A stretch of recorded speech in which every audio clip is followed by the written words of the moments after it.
of calm or quiet or absence of distraction, or even so much distraction that has been burned out of you for that day, allowed you to break through. Now, in our view of things, that will increase to the point where our kind of technology will be rather useless. Very true. Very true.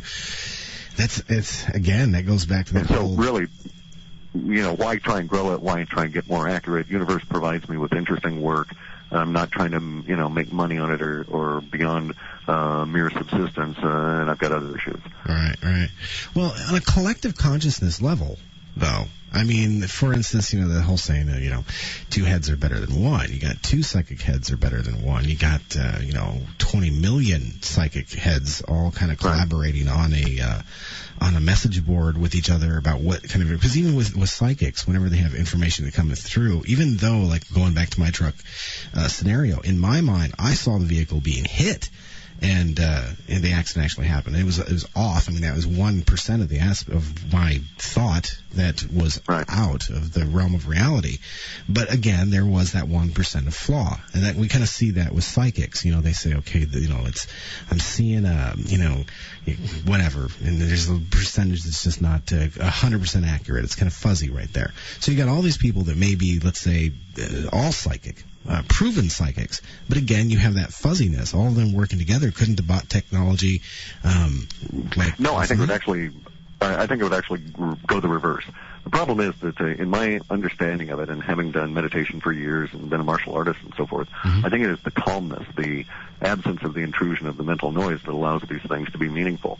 And that what actually happened to you was something probably close to the following: there was an instant flash at some level, probably quasi-visual, of that crossing force that your mind, because it's there to assist you, your wetware, slapped a truck image on it, and then it decided in the milliseconds before you could control it that the obvious outcome was that this other car is going to get hit. So really what you had was that instant flash of energy that was going to be crossing in front of you. And that's all you got in your mind, built the rest of the construction. And I think you get a bunch of psychics together, they're going to start doing this sort of, I'm channeling so-and-so and all this kind of stuff and be self-reinforcing. So I like getting all that mental noise out of the way. And again, most of the psychics I've ever run across, in fact, we have to acknowledge that the reason that the whole paranormal thing is in the woo-woo world is because of the gross levels of inaccuracy, because although everybody is psychic, not very many people have mental control. And without that mental control, your psychic perceptions and precision go way down, as we're seeing with the spaceship thing, right? Yes. Very well. I take a look at the people that have like psychic dreams, or even better that, or better still, I've had stories relayed to me, and I've even experienced this myself, where you're extremely close with somebody, let's say a wife or a girlfriend, you both go to sleep, and you both have almost the exact same kind of dream. For whatever reason, you don't know why you have the exact same kind of dream. You just do, and they wake up and they say, "I had this weird dream," and the other person says, "Well, wait a minute, I had that exact same kind of dream. It was a little different here and there." We know that these things are happening with all the expansion into quantum physics and string theory and quantum string theory.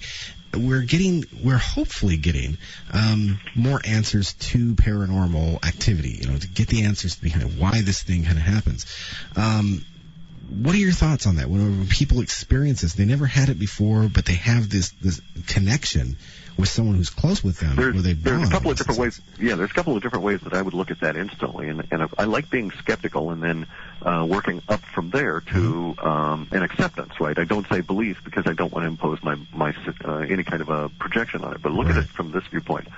They may have, from a psychological standard Freudian kind of a thing, you could say, oh, well, they had a rich dinner and they both watched the same movies for a certain time and had the same emotional viewpoint about the substance of that movie, and they went and they dreamt about it. And this is an obvious kind of an occurrence, and it'll happen whenever you have, too much protein, too much sugar, too much alcohol, etc., right? Yes. And to a certain extent, that may indeed be the case. Now, on the other hand, another way to look at that is this. DNA actually communicates in your system via photons. We needn't get into how it creates photons or any of that. This is now becoming a scientifically recognized fact that DNA actually communicates with itself, talks to itself, if we will, with photons. And at some level, we are indeed hard light, if you will, because we're an energetic vibration that is mimicking, at 22 trillion times a second, a hard reality that does not really exist.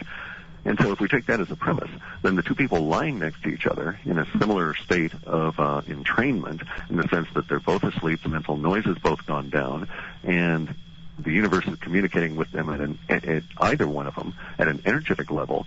You can have one person, for instance, where the situation might be that they're both receiving the dream from an external source, or one's receiving it, amplifying it, and projecting it onto the other simply because of their relationship.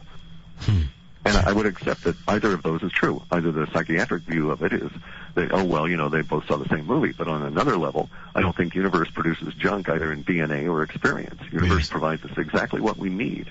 And so maybe they needed to have that connection. Right. Well, with that being said, a lot of people say the only reason why we can wake up every morning and walk outside and look up into the sky and the sky is blue is because collectively, we all know, every human on Earth knows that the sky is blue, except for someone who's blind, for instance. But that's kind of what keeps it in balance. Trees green, trees grow, grass grows, it kind of keeps it in balance. But if we, many times, we talk about, is there life out there in the universe with all the different stars, all the different galaxies out there? And there has to be some kind of balance with other collective consciousness in some way. Right? Oh, there's got to be trillions upon trillions upon trillions. Yes. So even if we were to remove everyone on Earth except for one person, does not necessarily mean that one person can change the color of the sky just because he says, well, I'm going to start thinking of it as red or orange, because collective consciousnesses in other galaxies kind of keep that in balance as well. Correct. In the sense of, if you want, you could just say it as like mathematical dictatorship. The more people that are believing a particular point of view, the more likelihood that view will be imposed upon all the others. And this is the fundamental idea of all religions and all government and all control systems, is that they want you to share in the collective consensus. And if you don't, you're dangerous. Yeah, that's true. It's very true. Let's take the Patriot Act, for example. I've even had times where I've been concerned of the things that I say on the radio might lead me to wind up in Guantanamo Bay. It's a dangerous world out there, isn't it? Yeah. It is a dangerous world. And with that being said, we're looking at a lot of very interesting things. We look at, we've got the European Union, we have the African Union, we have the soon-to-be Asian Union, and then there's this thing with the North American Union happening. The Sussex, what was it? Security and Prosperity Partnership. That's it. Talking about this, and their candidates are saying, no, there's nothing to this. There's no evidence, but there's overwhelming evidence. It doesn't even matter about that. You can just operate on a fundamental assumption, and you're going to be more right than wrong, and it will ease your whole burden if you assume every time a politician speaks, they lie to you. Yes. So thereafter, you needn't put much in the way of rational research behind it. You just assume it's a lie and make them prove otherwise. Good point. It saves all kinds of time, and you can get on to other work. Yeah. True. Well, if we take, let's take, for example, the Book of Revelations. Very interesting things in there. And with the European unions, with these unions of the nations, what's going to break it down to basically 4 unions, which eventually could be squished into a one-world government, for example. You have to look at the predictions in the Bible, for example, and say in the Book of Revelations, this is kind of coming to pass. We're kind of at those end of days times, feeling anyway. There's a lot of different prophecy centers that are focusing on the time we're in. There's absolutely no question about that.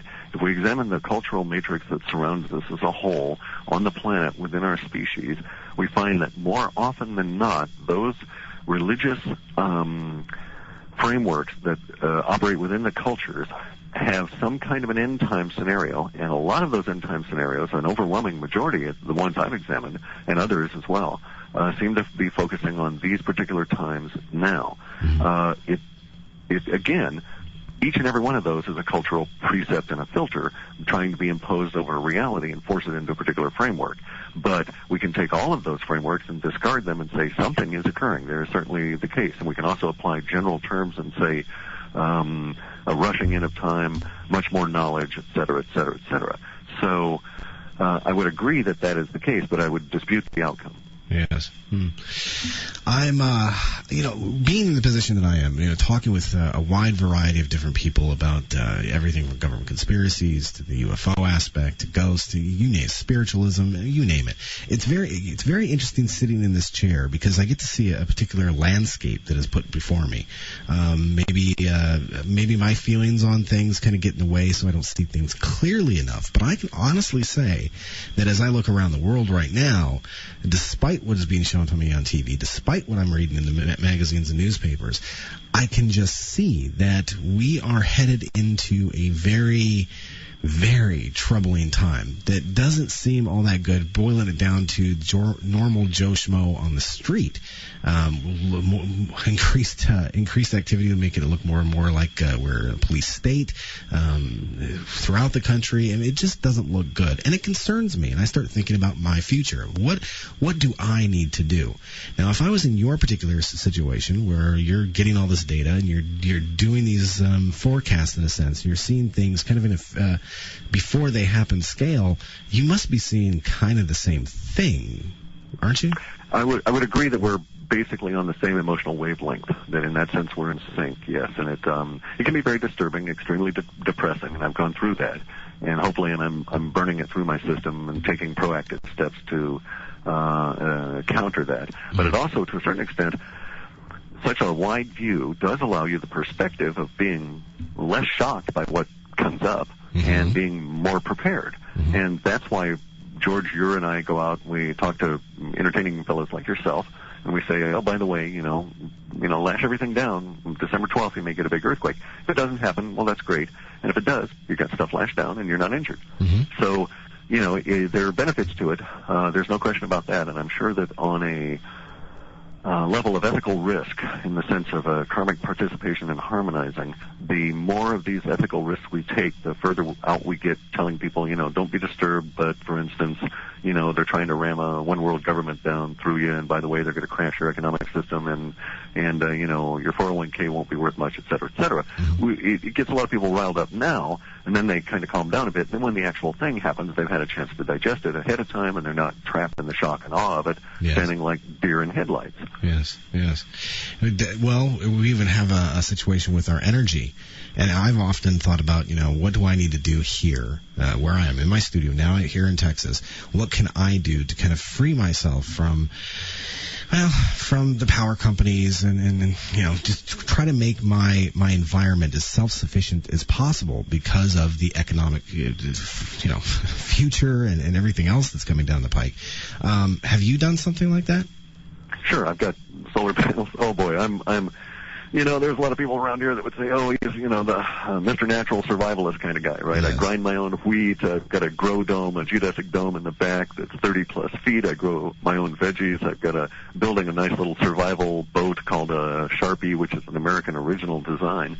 Got solar panels, generators, diesel stored, the ability to grow food. I don't have 7 years of toilet paper, but probably somewhere in that range. But hey, I've read the stories. I'm old enough that I read the stories of, people in the Navy in World War II, for instance, who knew there was going to be something coming before World War II broke out, and these guys stashed toilet paper. Every time they could, they requisitioned the stuff. And then when the war broke out, no one else could get it. They were golden. They could get any part for their boat they wanted. Use it as currency in a sense, yes? Yeah.